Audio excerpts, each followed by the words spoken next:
My younger sibling had a couple of medical conditions requiring supplies, and my hometown has a pharmacy with a delivery service. We often got deliveries from them. When I was in middle school, my mom got a different job, which meant I would get home about 2 hours before everyone else, and I'd be in the house by myself. A few weeks after the start of school, right after I got home, a guy rang the doorbell, and he said he was from the pharmacy. He had the uniform shirt on and was holding a small bag with their logo on it.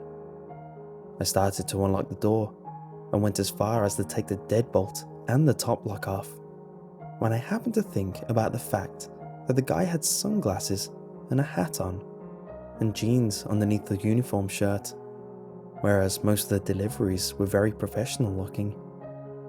I looked down the street and saw that there wasn't one of their delivery cars anywhere. Plus, the bag he held was really small, and the deliveries we usually got were a lot bigger. I told him to wait a minute and called my mom to ask if we were expecting a small delivery.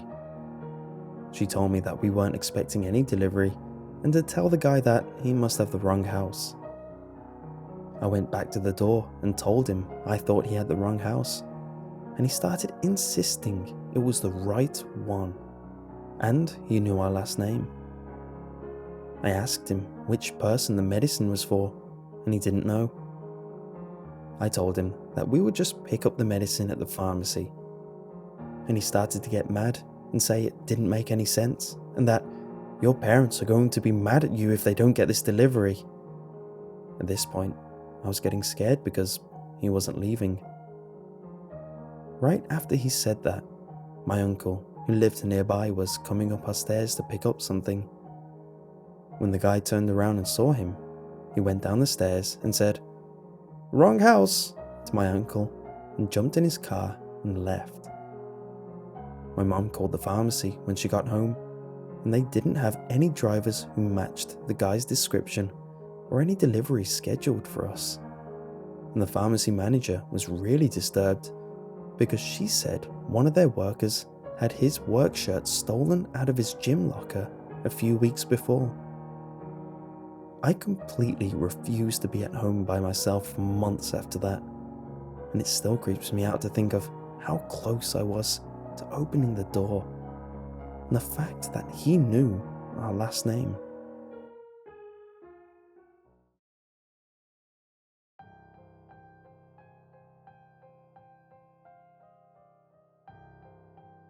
So this first started happening to me when I was 14 or 15. We always ordered from the same Chinese food place, my girlfriend and I, maybe once or twice a week. We loved Chinese food. We always had the same delivery guy. Being young naive girls, we were overly friendly, appreciative for the delivery man who brought our favourite food. One day, it was just me and one of my girlfriends, and we ordered. My dad wasn't home because he always worked late, but I was old enough to be home alone, so it wasn't usually an issue. My doorbell rang, and I went to answer with exact cash, including tip, and said thank you, and we were all set. He said, "Let me come in and count it quick."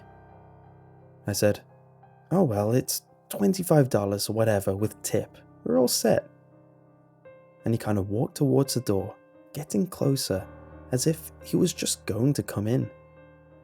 Luckily, Dad walked in the back door right at that second and asked whose car was in the driveway, and the man just left. We didn't say anything because we were scared my dad would be mad. Fast forward maybe a year later. Same thing happened to my friend. Same one who was over that night, but at her house. She called her mom crying, and her mom called the Chinese place. The guy got fired because they had gotten other complaints, so we thought we were in the clear. Fast forward again, maybe 5 years down the road. I go to this 24-hour gym. Half of the time it's unstaffed, but you need a key to get in, a swipe key. I was alone, and it was maybe 8:30 at night. And who the hell walks in? Him. He tried talking to me and I left, very quickly. I told my friends I saw him. Whatever, just a weird coincidence. Now I am a 20-year-old. I work with my dad full time. We were driving around and had to stop for gas. We own a company together, and our company truck is very vivid and has our last name in it because it's part of the company name. I go inside and grab a bottle of water while my dad pumps the gas. He's in the bloody gas station and says to me, "You look like someone I know." I said nope, paid, walked out and said, "Dad, let's go." I get in the passenger seat and this guy goes up to my dad and says, Smith? Do you know Samantha Smith that lives on School Street?" He knew my first and last name, remembered my address from 6 or 7 years ago. My dad remembered immediately who he was and told him to leave me the hell alone or he would call the cops. We didn't know his name or who he was, so it was just a threat to hopefully get him to stop being a creep. I never would have told this man my name. I can only guess he knew it from me paying with a card or stalking. Who knows? Then, 2 years ago, I'm now 24, almost 25, I went to the grocery store early, like 7 a.m. early. I couldn't sleep and just wanted to get some errands out of the way on a Sunday. I grabbed my stuff and went to the checkout on one of the 3 or 4 lanes open. The store was dead. I was like, sweet, I'll be in and out. Who walks up to pay right behind me at the register with all the others open? Chinese delivery man. That was my last encounter.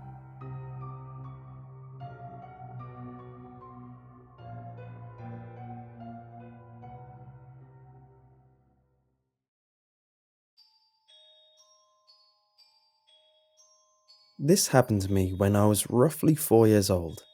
Not super creepy, but it certainly contributed to my poor mother's fear of men, and consequently the one she instilled on me. When I was a kid, there was a company in my neighborhood that would drive around door to door and sell frozen meals and meat for relatively inexpensive prices. Given the fact that my neighborhood was preoccupied by parents with young children and the elderly, this service was quite popular, and my busy mother was just as much of a fan as the rest of the cul-de-sac. A few alternating people generally circled around weekly, and I remember them decently well, since my twin sister and I were very friendly and rushed to the door anytime there was a visitor. There was a straightforward but kind woman who just wanted to get a job done, a sweet young man who adored our terrier, and a man roughly in his 40s who was generally very outgoing and talkative, perhaps stereotypically so based on his demographic. This story is centered on the last person. I don't recall this guy's name, nor does it matter for the sake of this story, so I'll just call him CDG, or Creepy Delivery Guy.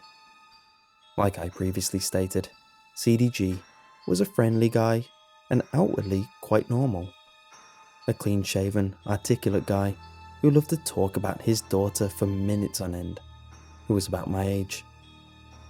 He talked to my sister and I plenty while at the door about her. Even so, my mum still got a weird feeling from him, but dismissed them solely because he hadn't done anything to warrant concern. After a few rounds in our neighborhood, he asked my mother if he could use the restroom in a polite manner because his shift had been quite long. She hesitantly agreed, and he thanked her, then returned after an abnormally long time and gave us our order. After this, the shifts no longer alternated, and it was just CDG who delivered in our neighborhood. He requested to use the restroom every single time he delivered, and eventually didn't even bother explaining. Allow me to restate that he took an unusually long time in the bathroom. For my mom, The feeling of discomfort were intensifying, but she was much too polite. The turning point, however, was when, while in our kitchen, CDG described to our mother how his daughter had gotten an infection in her private area because she hadn't wiped properly after pooping and had wiped back to front. He turned towards us and smiled wide, though still talking to my mom, and requested that he could show my sister and I to wipe properly so it didn't happen to us. My mom said no. What a shock. After that, she didn't answer the door when he came around, and whenever we saw him driving the truck in the neighborhood, CDG would glare at us. We later discovered, through word of mouth, that he was unmarried and didn't have any children.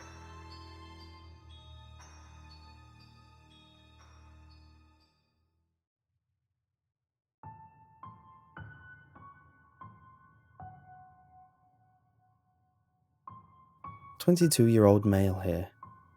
About 10 years ago, my mom and I were alone in our house for the weekend while my dad was on a business trip somewhere out west, Kansas, I believe. It was just the two of us, and I was only 11 years old, but we lived in a pretty safe suburban neighborhood on the East Coast, so we weren't too worried. My dad also traveled often, so we were pretty used to being alone at night. The first night he was away, we were woken by the sound of a loud banging on our front door at around 2 a.m. We were sharing a bed, and I felt my mum spring up out of bed as she began searching for her glasses on the nightstand, wondering who would be outside during the dead of night. As she peered out of the bedroom window, she saw a large figure, dressed as a delivery driver, standing directly outside of the front of the house, looking through our downstairs window. There was no delivery truck in sight, and he wasn't holding any boxes or anything. My mom turned white, and I could see the fear in her eyes as she told me to get into the closet and that she was going to call the police. From the closet, I could hear her footsteps as she creeped down the hallway. As she made her way to the gun safe, she returned minutes later with a pistol in her hand and locked the bedroom door. I could tell she was trying to remain as calm as possible as she kept assuring me that the police were on their way and that we were going to be okay. At this point, the knocking had turned into the man outside screaming and throwing rocks and debris at the house, claiming he had an important delivery and he needed my mom's signature. He also claimed he knew my father wasn't home, which made my mother's heart drop. We had 2 cars and my dad's was parked at the airport. About 10 minutes had passed and all the ruckus stopped. My mom and I exchanged looks before she opened the closet door to see blue and red lights down the block. The intruder must have seen the lights and ran off before the police arrived, because they never caught him. After about an hour of the police talking to my mom, we got in the car and decided to stay at her sister's house until my father got back. I now live just outside of Philadelphia, but once in a while, I find myself wondering what ever happened to that man, and what would have happened if he had gotten inside of our house.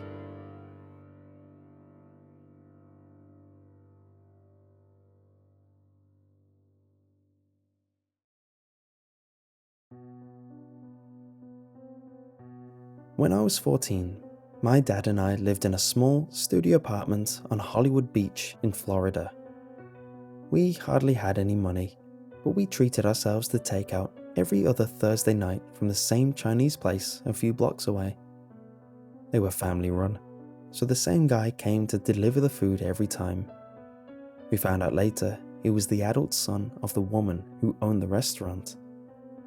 It was my job every other Thursday to answer the door and pay for the food while my dad found something on TV for us to watch while we ate. and never once did this unassuming Asian guy ever give me a reason to feel uncomfortable. He was short and tan, with grey hair and glasses. I was friendly, but not talkative. At 14, I was still in my shy stage. We never had a conversation other than the typical hello and have a nice day. During that time, I was left home alone a lot. Both my dad and I felt like 14 was old enough to spend a few hours home alone in the afternoons after school. I was also very close to the woman who lived next door and her goddaughter, so I would spend a lot of time over there when my dad wasn't home. I walked home from school as well, and it was one school day afternoon, an hour or so after I'd gotten home, that the phone rang. This was about 2004, so having a house phone was still really common. Ours was set up on the side table in the main room of the studio apartment. I answered it, and for a second, I thought there was going to be no one on the other end, because there was a long pause. Then, a sort of stammering that I couldn't understand said, "This is Alan," which was barely understandable because of the heavy Asian accent. I say Asian because I'm not sure if it's okay to assume they were Chinese, just because they ran a Chinese restaurant. By now, you obviously know that Alan is the Chinese delivery guy. But at this point, 14-year-old me is confused. Who the hell is Alan? I say something along the lines of, what? And he clarifies, "Your delivery guy, Chinese delivery." Now, I am even more confused. What does Alan, the delivery guy, want? He goes on, did you, order food?" No, we did not, and I tell him so. He is quiet for another second or so. Then, Are you home alone?" My heart dropped into my stomach. Now, I'm pretty sure I know what Alan the delivery guy wants. And yes, I was home alone, but I wasn't about to let him know that. My first instinct was to tell him my dad was home, but his work van wasn't outside, and I realized that Alan had been to our house enough over the last 2 years to know my dad's van, and if he drove by, he would know he wasn't home. "My uncle is here," I say, and immediately think it's a horrible attempt at a lie, and Alan is going to know that. "Why?" I challenged him. He is quiet again for a moment, then a statement, not a question. "You are home alone." I'm stunned and have no idea what to say now, as I'm trying to think of something. "Never mind," he says and hangs up. I am so weirded out and scared at this point that even though part of me thinks I actually scared him out of whatever he had planned, another part of me says to go lock all the doors. So I do, front and back. By the time I get back to the front room from locking the back door, I look out the front window and see a car parked in the driveway. It's Alan, just sitting in his car. The windows are rolled up and lightly tinted, but I can see him behind the steering wheel, just staring at my front door. 30 seconds later, the house phone starts ringing again. I don't answer it. Alan stays parked in the driveway for about 5 more minutes. I stand looking out the window the whole time, thinking to myself that the second he got out of the car, I was going to grab a knife from the kitchen. The house phone starts to ring one last time. I don't answer it. As soon as it stops ringing the second time, I pick it up and call 911. I was terrified, not because of Alan. I was afraid my dad was going to be angry at me for calling the police. It's a completely different story, but he and the law have not always been on the same side, and I was raised with a sort of subliminal aversion to the police, and the idea that anything I couldn't handle myself my dad could handle for me. Alan drove away while I was on the phone with the 911 operator. I was in the middle of telling her he was calling the house and parked in the driveway when he just put the car in reverse and sped down the street. The police took a statement from me when they got to my house, then sent me next door to hang out with a neighbour and her goddaughter. We sat on the front porch and I told her the story of what happened while the officers went down to the restaurant to talk to Alan and contact my dad. In the end, Alan was able to get off with a warning by telling the officers that there was a confusion and he thought we had ordered food, which his mother confirmed. When asked why he wanted to know if I was home alone, he said he was trying to get an adult on the phone. The police told him that they will have to have someone else make the deliveries to customers in my area from now on, and to make sure that Alan keeps his distance. In all honesty, I think it was my dad's phone call to the restaurant later that really made Alan realise he had screwed up, and not the warning from the cops. He was fuming when I told him the story, as I imagine most fathers would be. He called the restaurant and spoke to the woman who owned the place, then somehow convinced her to put Alan on the phone. What followed was one of the greatest conversations I have ever heard, even if it was only my dad's side I was hearing. Nothing makes you feel more loved than your dad in a macho protection mode. My dad threw insults that I had never heard before, and I was in middle school, a kingdom of insult connoisseurs. I knew it was a very serious situation, and I knew that my dad was really angry, but I was in the background, stifling my laughter into a pillow.